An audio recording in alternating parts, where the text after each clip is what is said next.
This is the disclaimer for Wildlife Control Consultant and Pest Geek podcast for the Living the Wildlife podcast. Always follow national, state, provincial, and local laws when using pesticides and or other control methods to manage pests. Wildlife Control Consultant, LLC, Pest Geek Podcast, Living the Wildlife Podcast, Stephen M. Vantassel, or their or his affiliates are not responsible for followers' use of the information provided here. Hi everyone, Stephen Vantassel here, Wildlife Control Consultant, bringing you another episode of Living the Wildlife as part of the Pest Geek podcast family. Hey, glad to have you on board. I do want to ask you to take a moment and subscribe to the channel. You can also reach out to me at wildlifecontrolconsultant@gmail.com. That's wildlifecontrolconsultant@gmail.com. Would love to hear from you if you have ideas for new shows. Perhaps you'd like to be on the show. Maybe you have a product or service that you'd want to get out to a wider area. Definitely reach out to me. A lot of those interviews are just simply free. And of course, we're always willing to accept advertisers if you're looking to get out to the wildlife control professional community. It has kind of a short edition today. I'm going to be going out and doing some prairie dog work later this morning, but I wanted to get my podcast out here to you and revisit a topic that I addressed in 2018.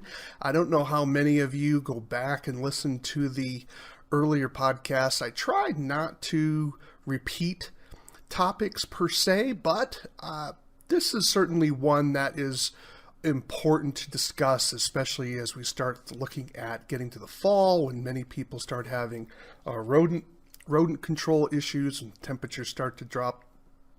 A lot of times rodents are looking for places of heat. Although when I was in Kansas, I was definitely spoken to about the fact that guys were having issues with rodents during the heat of summer, perhaps trying to get into some place cooler. But in any event, I'll take them at their word. But certainly for most of us, rodent pressure is greatest, and of course in the fall months, you have harvest season. Rodents are losing their habitat area and move to the surrounding structures, and then of course they're always looking for places to stay warm over the colder winters. Those of you in the deep south, it may not matter that much, but I'd love to hear from you. Again, you can reach out to me at wildlifecontrolconsultant@gmail.com. So why do I bring all this up? The issue of risk. This is probably one of the most difficult topics and subjects you can have with your client, and that is, how do you explain the threat that the use of rodenticides or the use of a trap — we're going to focus on rodenticides here, but I want those of you that don't use rodenticides, that are just using traps, understand that this information is applicable to you as well. Don't just simply tune out, oh, I don't deal with pesticides, I deal with something safe. All of our control methods involve risk. Even those of you who think that I'm non-lethal, that is simply not true. When you look at fences kill animals all the time. So you think, oh, I'm going to put up a fence, that's not harming anything. Not necessarily true. What kind of fence is it? So we need to be careful and understand that all of our activities involve some level of risk. But how do we explain risk to people that aren't familiar with the complexities of risk? Because the research tends to suggest, and if you don't believe the research, then certainly think of it in terms of your own life, that we psychologically tend to amplify risks for things that we don't understand, or that we are not as familiar with, or that we don't feel that we have control. For example, a lot of people are afraid of flying. Why are they afraid of flying? Well, because they're not in the pilot seat. So it's really an issue of control, where they'll drive across the country, but they won't fly across the country, because when they're driving, their attitude is, I'm familiar with driving, I know how I drive, I know what I'm doing, I'm in control. Even though we know that in terms of on a mile by mile basis, people that driving is more dangerous than flying. However, we have to balance that, of course, and that is you can be in an accident with a vehicle and walk away. How many accidents can you have in a plane and walk away?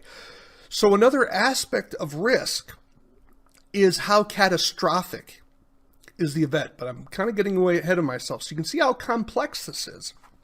And so let's delve with this. So you're often going to get this question, will that rodenticide hurt my pets? For those of you that are dealing with traps, just put in the word traps for rodenticide, right? So will that trap hurt my pet? Well, and you can have an answer for that sort of thing. So let's take a look here. All right, so the short answer is yes. That rodenticide can kill your pet or harm your pet. It can harm your children. Same way with certain traps, right? They can kill your pets or they can harm your pets.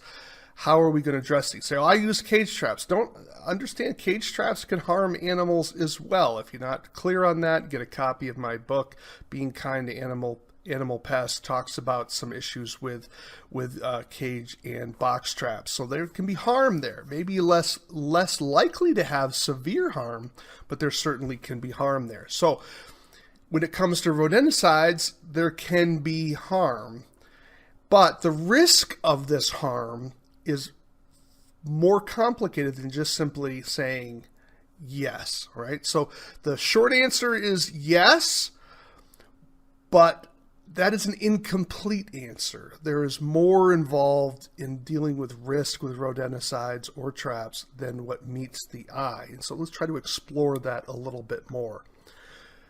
It's important that you explain to your client the difference between the probability of harm and the actual effect.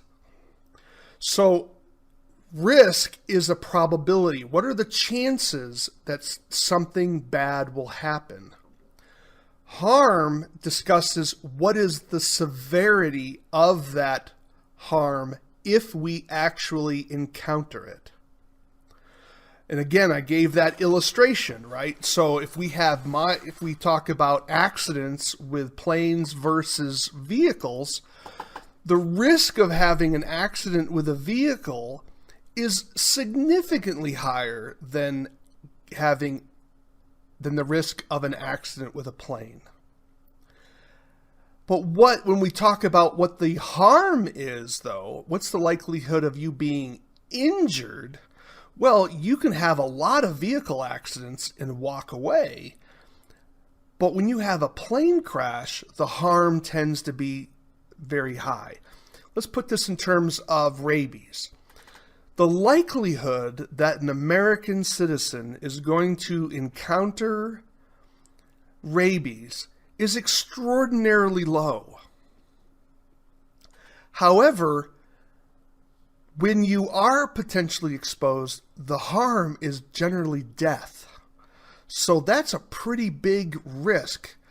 Pretty big harm element. So that if when you encounter that bat in your bedroom, the probability of that bat being rabid is probably 3 to 5%. But if it is rabid and you were exposed, the likelihood of you dying is 100%.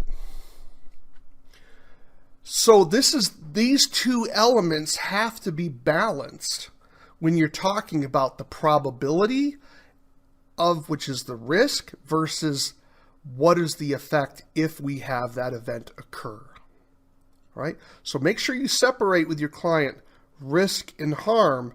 Now I'm using some very dramatic examples. So for example, they say, well, what is the risk of you catching, you're putting cage traps in the backyard, and what is the likelihood of you catching my neighbor's cat? And you're like, well, the risk may be very high. I can try to reduce the risk, maybe by using sweet baits, for example, but I can't say it's zero. However, the likelihood of harm to the cat is very low because we're checking the traps regularly. You can call me if you see the cat caught. I'm using, traps that are, 1/2 inch by 1 inch mesh. I have padding in there, and I have maybe water in there, and whatever the case, it's put in the shade. So even though the risk is relatively high, the likelihood of harm is extremely low. And that's how we need to talk about separating risk and harm. You can see how, because this is very abstract and people have trouble with numbers, right?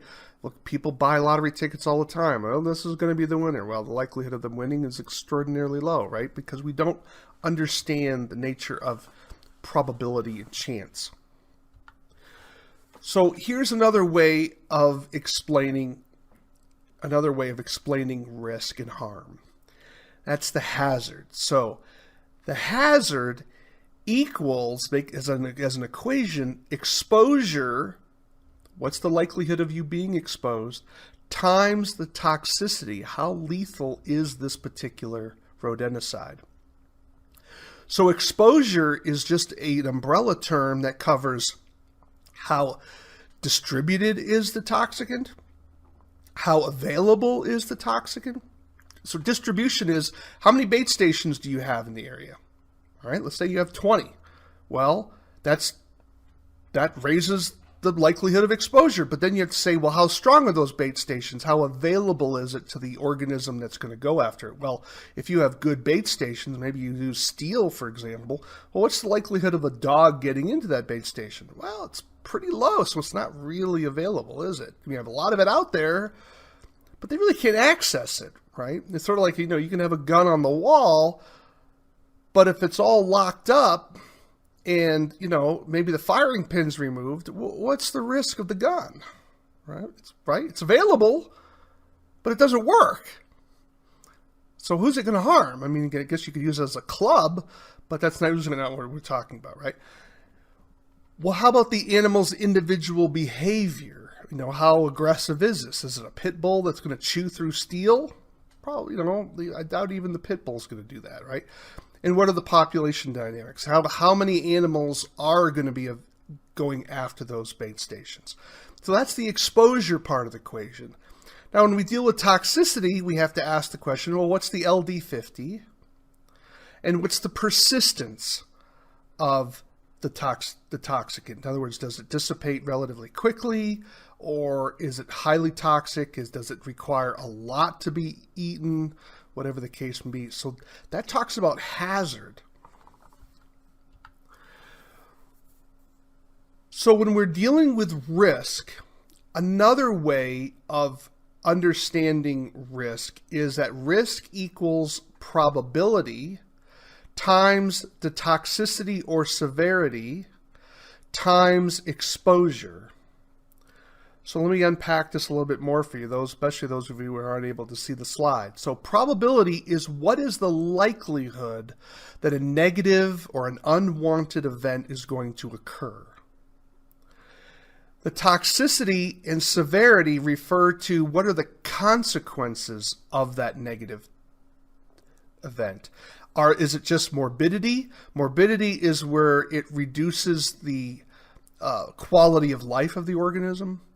Mortality is the likelihood of killing the organism, right? So sometimes we may not be killed by an event, but we could be harmed so our quality of life is reduced. And then the exposure is what is the frequency of our exposure to the product? How long are we exposed to the product? And what extent? In other words, there's a difference between touching a rodenticide with your bare fingers versus taking a block of rodenticide and rubbing it all over your body, right? That's the extent of your exposure. Now, don't do that. The labels require you to wear gloves, of course, right? Don't be stupid. But the point is that how often are you encountering a rodenticide? How long is that encounter when you do encounter it? And then how much of your body is exposed to that particular toxicant? Now, remember, the way this is written for all sorts of risks and pesticides, especially like, herbicides, for instance, right? So if you're dealing with rodenticides on a daily basis, well, then your frequency Your risk of exposure is increased because you're dealing with it so often, right? So risk in this sense is the probability times the toxicity times the exposure. Now, the other aspect of understanding risk is indeterminism. In other words, we don't know the future. And this is what a lot of our clients are really afraid of. And they're afraid of the unknown. So in other words, there are known unknowns. In other words, we know what we don't know. And there are also unknown unknowns. In other words, we don't know what we don't know. For example, what's an example of a known unknown? Well, we know that dogs can attack bait stations. What we don't know is what's the likelihood of dogs in this particular neighborhood attacking the bait stations. But we know that dogs can be at risk. So we may go to a client's house and know that there's no children there. They don't have any children. They don't have any pets. And you're like, oh, okay, well, the risk of a non-target exposure here is really low. But what you didn't know was that their grandparents, in 2 weeks from now, the whole clan is coming and there's going to be 10 children under the age of 8 around the house. You did not know that. That was an unknown unknown, right? And you don't know how well the parents monitor their children, okay? So this is what your clients are feeling when you're talking to them about rodenticides. Some of them are going to be educated enough to know that rodenticides are risky, but they don't know enough to realize how to balance the risk-reward ratio. And it's your job to help them understand, not to convince them necessarily to have rodenticides, but to help them understand whether their situation it's a prudent choice. And this is where you've got to interview them and discuss that with them. So again, chance in this sense is the risk equals the probability times the severity times the exposure. We already discussed that. The uncertainty is we don't know what we don't know, or what do we know what we don't know, and how will people react to an unknown. Sometimes you can tell the client, you know, there's a risk of this, there's a risk of this, there's a risk of this, but they're so frustrated with their rodent problem, they're not hearing you. And they're signing your contract, and you're putting your bait stations down, and all of a sudden, their little chihuahua gets into some bait, and they're having a conniption fit. Because they didn't hear you initially. Because they were so frustrated and angry about the mice that they were having problems with, that they didn't hear you talk about their dog. So you don't know how they're going to react. Some people are going to be like, well, you know, the dog got exposed. You know, life is life. Don't worry about it. Other people are like, that's my child. That's my fur child. I'm going to sue you, right? You don't know that. So that's an uncertainty with you. We can go through all the risk reward elements on the left-hand side of this screen, of this slide. What we can't account for is how people often react. And the reaction is sometimes worse because people are not reasonable. They're calling you because they think you're going to have a magic wand and solve their problem with no negatives. Unfortunately, that's kind of, a lot of times we're doing our work where there are no negatives, but sometimes there are. And it doesn't mean you did anything wrong. There's malpractice, that's when you violate the label and you do stupid stuff. But there's also maloccurrence where sometimes just bad things happen and you didn't do anything wrong. Okay, so this is what makes talking about risk so difficult. And here's an example. Are there leash laws? Well, of course there's leash laws. Leash laws occur almost throughout the entire country. But how often are they enforced? So here's Mr. Dog running around. Is he going to attack your bait station? So we're now into the third aspect of understanding risk, and that is the risk-reward matrix. Do we know what we want? Will we still want it when we get it? So this is how we deal with risk. What's the rewards of using rodenticides? What's the risks of using rodenticides? How can we mitigate those risks? And again, we can only mitigate the risks that we know about. We can't mitigate risks that are unknown unless we know they're unknown. All right. So again, if you're having some trouble processing this, you're not alone. This is very difficult topic to deal with. So let's work this a little bit more. So the risk reward has to deal with uncertainty, and then also the issue of chance. That is the probability times toxicity times exposure. So if you're feeling that this is complicated, it's because it is complicated. What you need to be able to do is you need to be able to think about how do you explain the chance of something bad happening and the kind of hazard that can occur. What is the damage that can occur? So we have the risk, the likelihood of something happening, and then what's the hazard? How bad is something going to be if it does happen? And that changes how we address things. If we know we're going to fall off, if we slip and fall off a cliff, then we know we need to take better precautions for that particular event. But that's when we don't leash ourselves up to fall protection when we're running on a soccer field.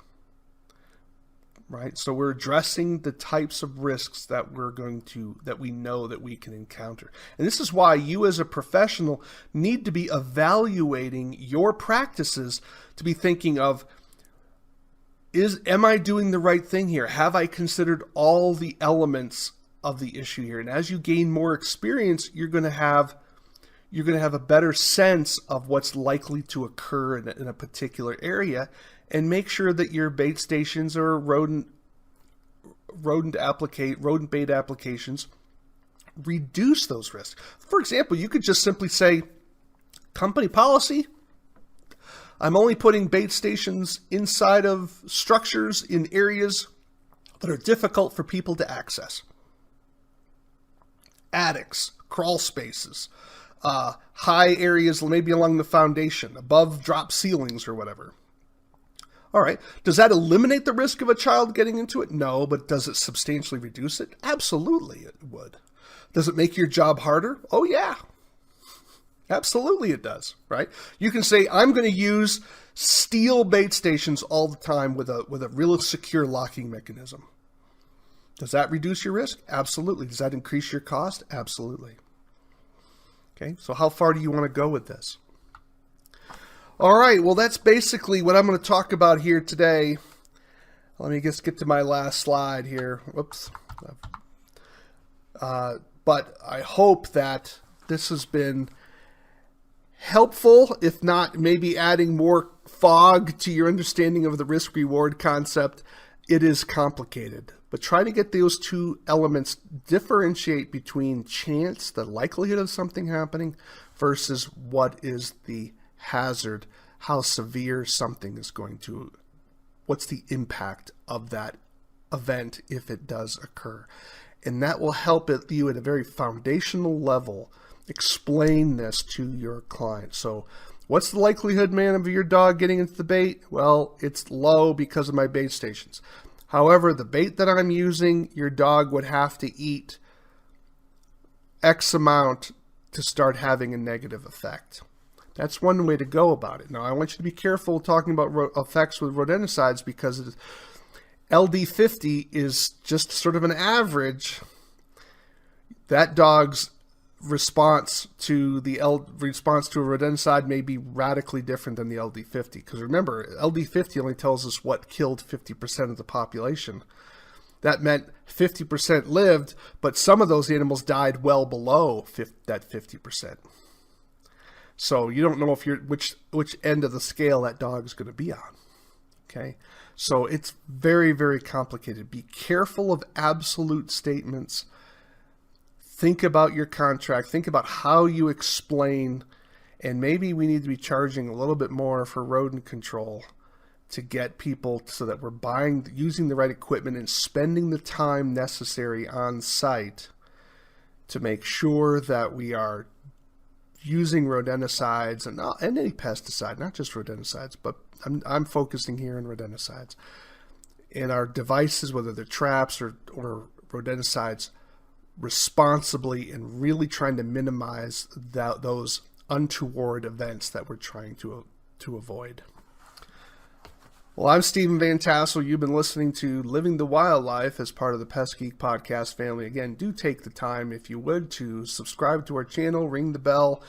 Join us on Facebook for the Pest Geek podcast family there. Definitely join us. We'd love to have you be with us, ask questions, join the revolution, as Franklin calls it. And then lastly, definitely reach out to me. I'd love to hear from you, ideas for future shows. You can reach me at wildlifecontrolconsultant@gmail.com, wildlifecontrolconsultant@gmail.com. And by the way, I am looking for Norway rat scat, house mouse scat, and roof rat scat. I'm willing to pay for it. I'm also looking for photos for those of you who are take photos of rats and mice and their control methods and the damage they cause. I would definitely love to talk to them, but looking to buy use rights. I'm not looking to own the photo. I'm just looking for the right to use the photo. So definitely reach out to me. You can reach me at wildlifecontrolconsultant@gmail.com. Well, you've been listening to Living the Wildlife. Why do we call it Living the Wildlife? Because we want you to live the wildlife, not be the wildlife. Take care, everybody.